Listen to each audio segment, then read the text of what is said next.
سوال کرنے کی خوبی آدھا علم ہے، اخراجات میں میانہ روی آدھی معیشت ہے، لوگوں سے محبت کا برتاؤ آدھی عقل ہے، اور طہارت و پاکیزگی آدھا ایمان ہے۔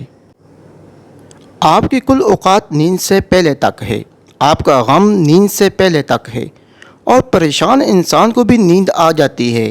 نیند آ جائے تو غم بھی ختم ہو جاتا ہے اور خوشی بھی ختم ہو جاتی ہے۔ اچھے لوگوں سے ان کی غلطیوں کی بنا پر قطع تعلق مت کیجیے، اس لیے کہ ان کی غلطیاں بھی غلطی ہی سے ہوا کرتی ہیں۔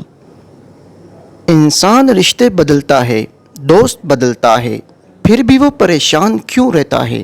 کیونکہ وہ خود کو نہیں بدلتا۔ آپ پہ وہ لوگ کبھی بھی تنقید نہیں کریں گے جن کے پاس آپ سے زیادہ ہے۔ آپ پہ ہمیشہ وہی لوگ تنقید کریں گے جن کے پاس آپ سے کم ہے۔ بہلول سے حاکم وقت ہارون الرشید نے پوچھا کہ چور کی کیا سزا ہے؟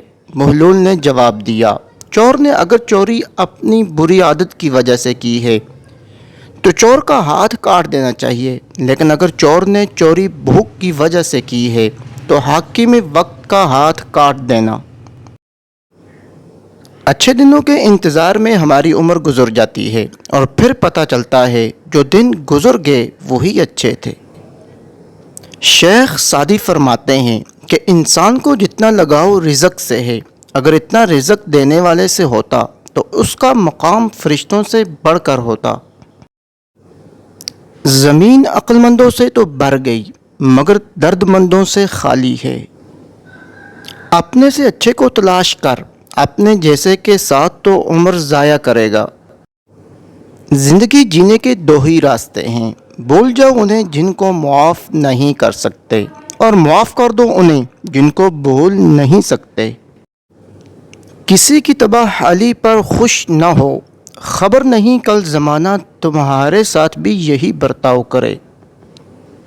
بارش کا قطرہ سپی اور سانپ دونوں کے منہ میں گرتا ہے، سپی اسے موتی بنا دیتی ہے اور سانپ اسے زہر۔ جس کا جیسا ظرف ویسی ہی اس کی تخلیق ہوتی ہے۔ جب دنیا کسی کی طرف رخ کرتی ہے تو دوسروں کی خوبیاں اسے ادھار دے دیتی ہے، اور جب اس سے پیٹھ پھیرتی ہے تو اس کی اپنی خوبیاں بھی اس سے چھین لیتی ہے۔ جو شخص اپنے آپ سے راضی رہتا ہے اس پر ناراض ہونے والے بڑھ جاتے ہیں۔ لوگوں کے سامنے مسکراتے رہا کرو اور اللہ کے سامنے رویا کرو، کیونکہ دنیا مسکرانے والوں کو پسند کرتی ہے اور اللہ رونے والوں کو۔